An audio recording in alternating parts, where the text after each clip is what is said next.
You are listening to the Navigating Adult ADHD podcast, where it's all about education, support, and coaching for adults with ADHD.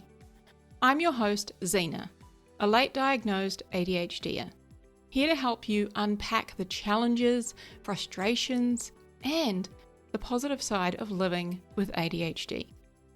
With my no BS approach, I'll help you to better understand your unique ADHD brain and how you can work with it to feel better, increase your self-confidence, improve your relationships, and ultimately achieve your goals.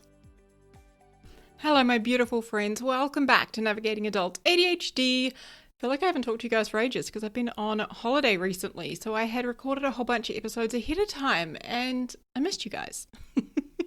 Even though you hear me every week, I missed recording this episode and chatting with you all. So here we are.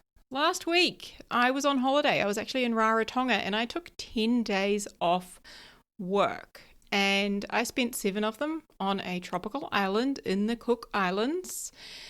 And in the weeks actually leading up to that trip, as I told you, I recorded a bunch of extra podcasts, I wrote some extra emails, created additional social media content. I had everything scheduled and ready to go whilst I was away, which is a huge win. I let my clients know and I took a full 10 days off to rest and do no work.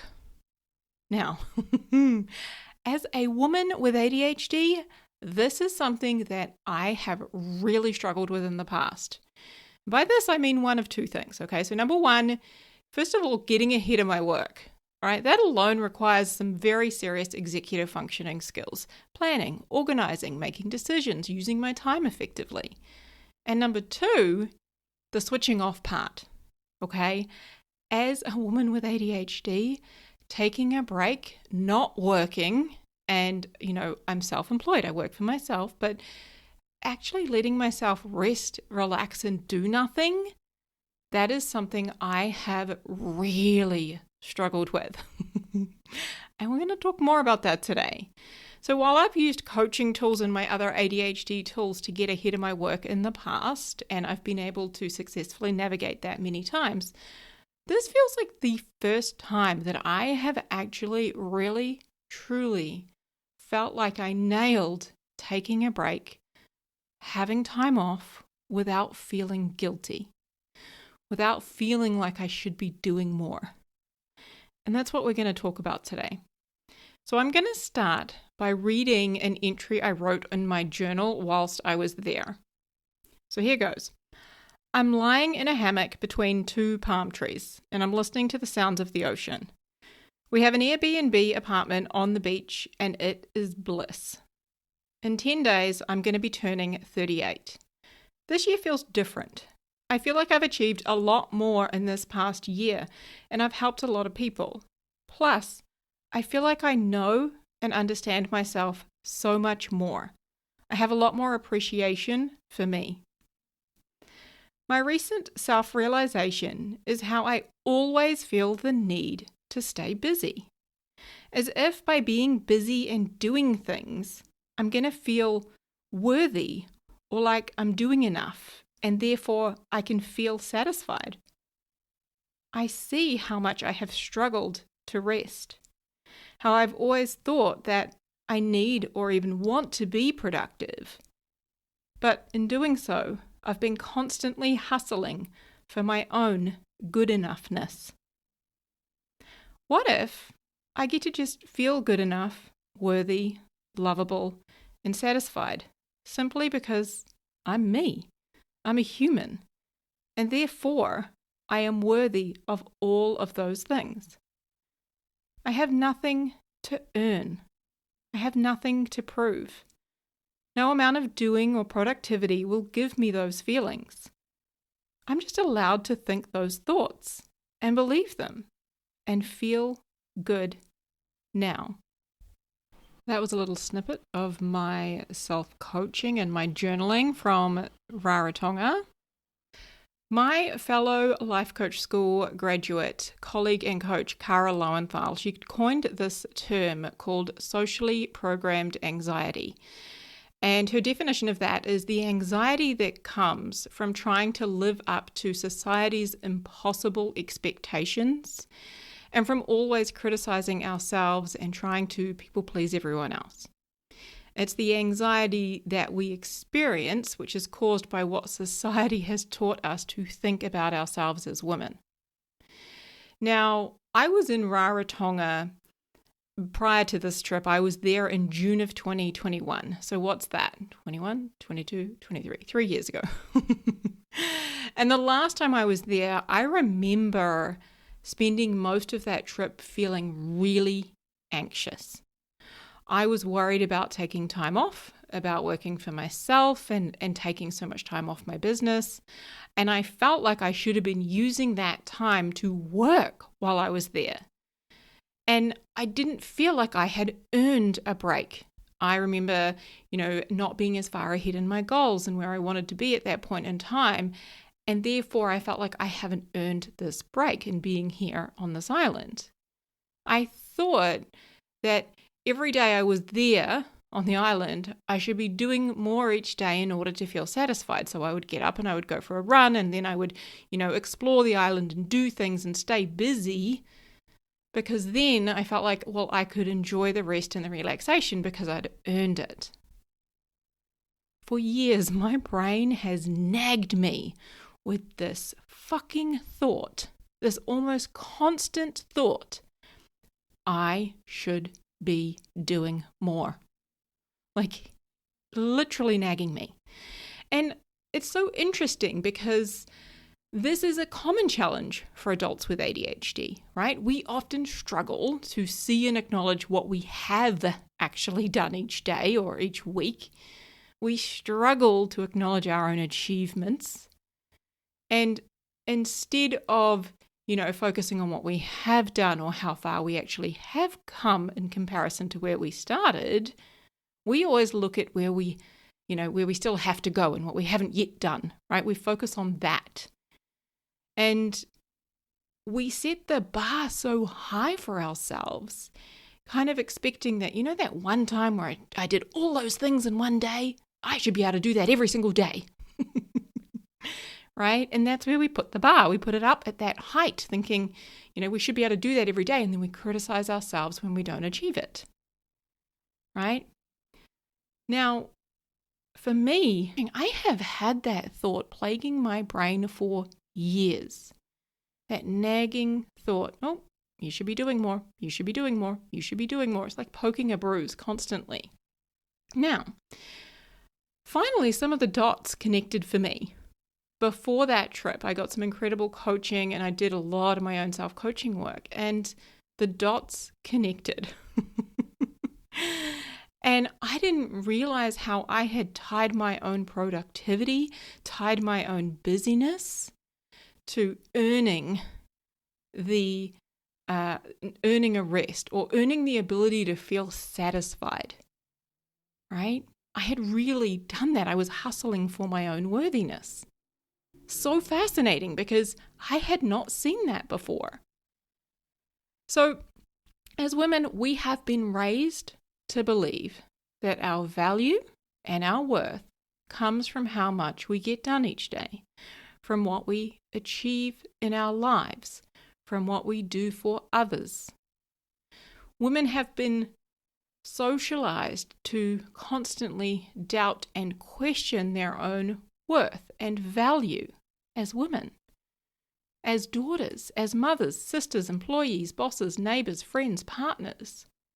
Right? We have been socialized to question and doubt ourselves. So much of our society has taught us that our worth and our value is dependent on what other people think about us. So if we get everything done today, our boss will be pleased with us. If we're skinny, we're going to be more appealing to others.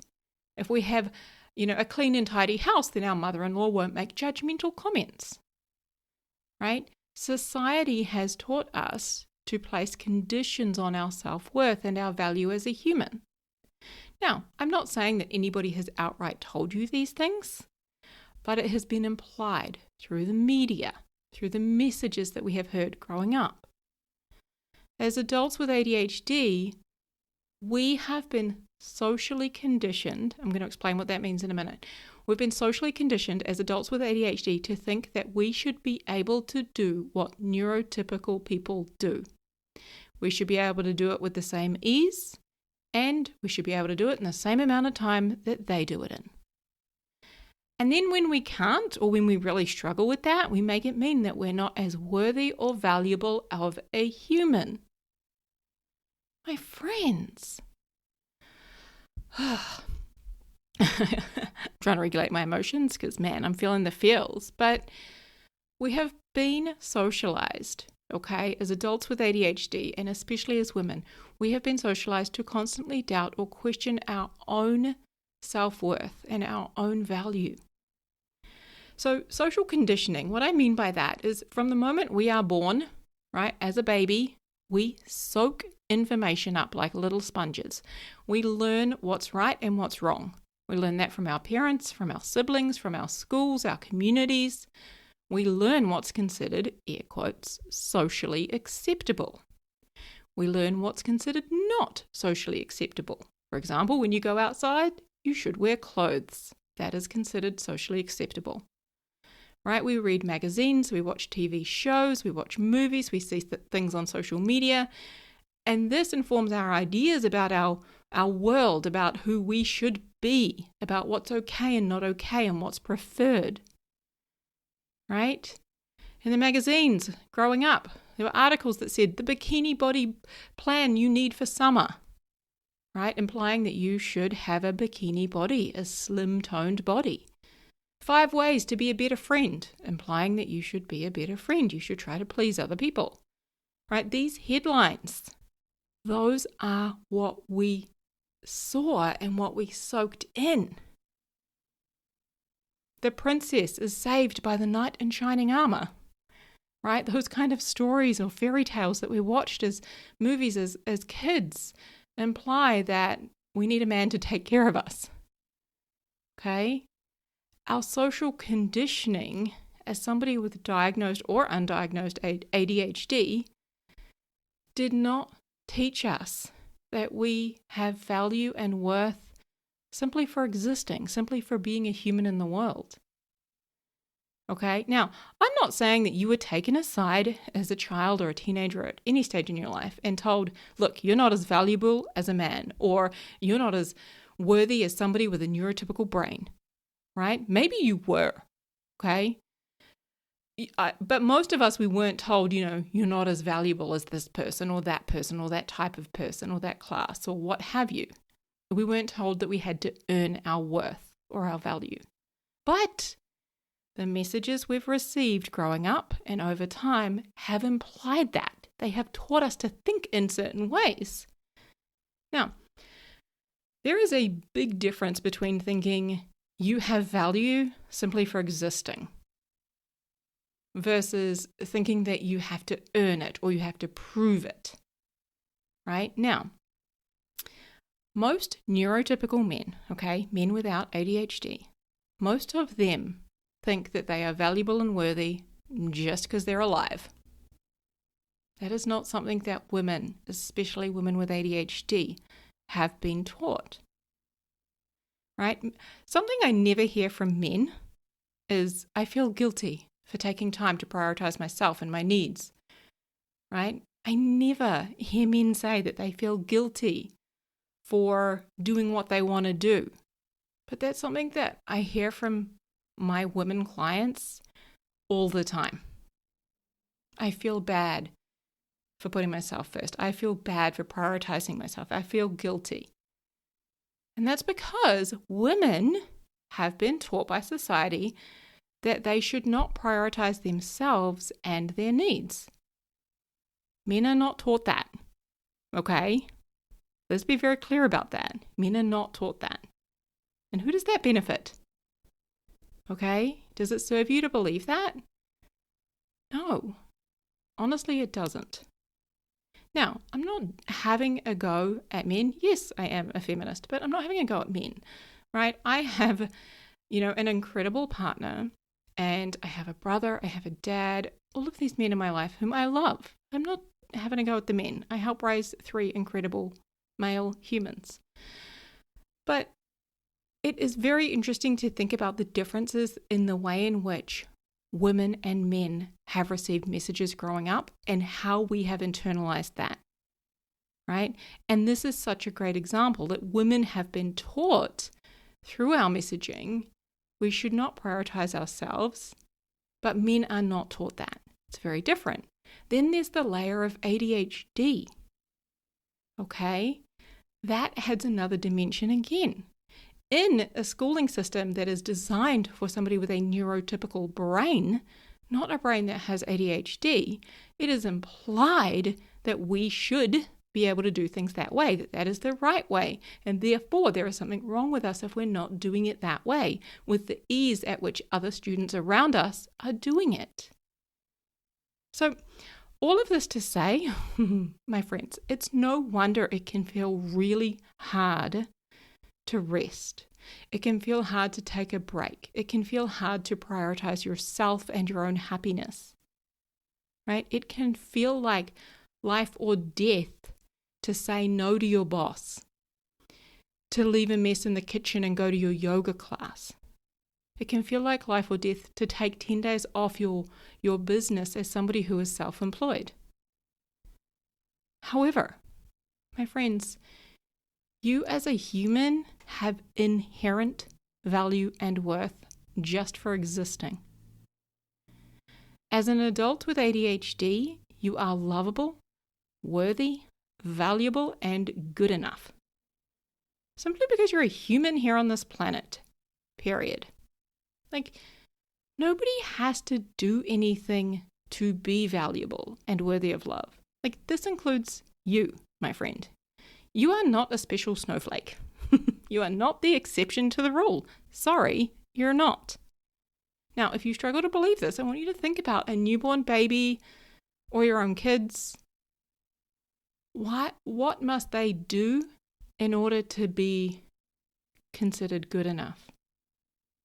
Like a little baby born into the world, what does it have to do to be good enough, to be valuable, to be worthy and deserving of being loved? Nothing. Like the baby is just born that way. I often think about this with my cats, okay? I'm a crazy cat lady. So my cats, they lie around all day. They sleep most of the day. They also kill birds. And sometimes they'll bring a bird inside and it'll get out and there'll be bird feathers everywhere and it's a heck of a mess and then they kill the bird. Sometimes they throw up on the carpet. Oh my God, I hate that. One of them, his name is Rocky, he sometimes likes to scratch me. He will attack me for no reason. Well, I think it's because he wants his treats and I haven't given them to him, but anyway, he will attack me and scratch me. He will make me bleed. And regardless of all of that, they are always good enough. Even when my cats piss me off, I still love them. Now, it may seem like a silly example, but it's making a point. No matter what you have been taught to believe, no matter what anyone else has ever said or done to you, nothing can add to or take away from your value and your worth as a human. And I think it really helps to understand why we struggle with this, which is the messages that we have received growing up, what we call social conditioning. But regardless of that, regardless of those messages, like we don't have to keep believing them. Like that's the beautiful thing. Nothing can add to your worth or your value as a human. Nothing can take away from it. Right? Everything else is simply your opinion or somebody else's opinion. So my friend, do you believe that you are valuable and worthy? Why or why not?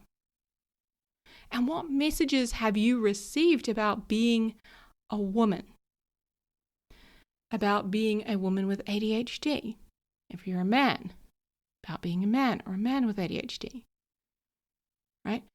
What should you do and how should you behave as a woman with ADHD? What do you think you need to do in order to be worthy and valuable of love? Like to be a good enough human. What do you think you need to do? What do you think you need to prove? And why? Who do you need to prove it to? Whose approval are you trying to get? And why? What do you think takes away from your value and worth as a human? And what might change if you just decided to accept all humans are worthy and valuable, just as they are? And that includes you. Social conditioning taught me to think that my value and worth as a human was dependent upon the job I had, the amount of money I made, how skinny I was, and how pretty I was. Okay? Like a lot of women, I received messages growing up that you should be skinny, you should be kind, you should do well, but don't brag about it, you should please others, and you should never rock the boat. You should be sexy, but not too sexy. You should be a good wife, a good daughter, a good sister, a good friend. And that my value and worth as a human therefore depended on all of those things. But none of that is true. Right? You as a human have inherent value and worth just for existing. Congratulations, you made it. Like, what might change in your life if you just started to believe that? If you just decided, I get to believe that. Perhaps like me, you would separate out your level of productivity from your self-worth. Perhaps like me, you would stop hustling for your own worthiness. Perhaps you would allow yourself to rest and do whatever you wanted to do without feeling guilty or thinking that you needed to earn it. Perhaps you would start saying no to more people, to more of the commitments in your life, so that you could finally prioritize you and your own happiness. Perhaps you'd stop trying to expect yourself to perform like your neurotypical colleagues at work and instead learn how to work with your ADHD brain and lower that self-imposed bar that you've created. In the words of Brené Brown, don't go through the world looking for reasons why you aren't good enough, because you will always find them. My friends, here are 2 things that you need to know. Number 1, just because you think a thought doesn't mean it's true. And number 2, you're allowed to think whatever you want. Now, here's what this means. If you have been socially conditioned to think you are not good enough, that is a thought, right? The thought, I am not good enough. When you're having that thought in your brain, whether conscious or unconsciously, subconsciously, I'm not good enough, right? That feels pretty shit. So again, just because you're thinking it doesn't mean it's true. Okay, that was rule number 1. Just because you think a thought does not mean it's true. I often have the weirdest thoughts. Like, seriously, oh my God. Sometimes I think like, oh my God, that person's going to get hit by a bus. Or when my phone's ringing and I see it's my mum, I'll be thinking, oh my God, somebody's died. That's why she's calling me. Like those dramatic and dark thoughts that my brain throws at me, they are not true. And I don't have to keep thinking them. Which leads me to part 2. I get to think whatever I want. So do you. There are no belief police. There are no thought police. Nobody in your brain policing what you think. Thankfully, because I would probably get arrested. Let's be real. Like, I'm allowed to think I'm worthy and valuable just because I'm a human on this planet. I'm allowed to think I'm good enough. I'm allowed to think whatever the hell I want. And knowing that our thoughts create our feelings, of course I want to think thoughts that feel good, thoughts that serve me and help me to live the life that I want to live. So the reason I had such an amazing 10-day break from work without feeling guilty is because of the thoughts I chose to think. What we think determines how we feel. Okay? What if just for a whole week you decided to think, I'm good enough? You decided to think, I'm worthy and valuable just because I'm a human on the planet, just like everyone else. What if you just played with that for a week? All right, my friends, if you want help applying this to your life, then head over to my website, zenajones.com. Come check out the ways that you can work with me. Huge love to you all. I am so happy to be back. I'll speak to you soon. If you are loving what you're learning here on the podcast, but you still feel like your ADHD is holding you back, I can help. Using evidence-based coaching tools and my own experiences, I'll help you to manage your emotions and feel better, to increase your productivity, grow your self-confidence, and create the life that you were meant for. Visit zenajones.com/thrive and schedule an ADHD support session to get started.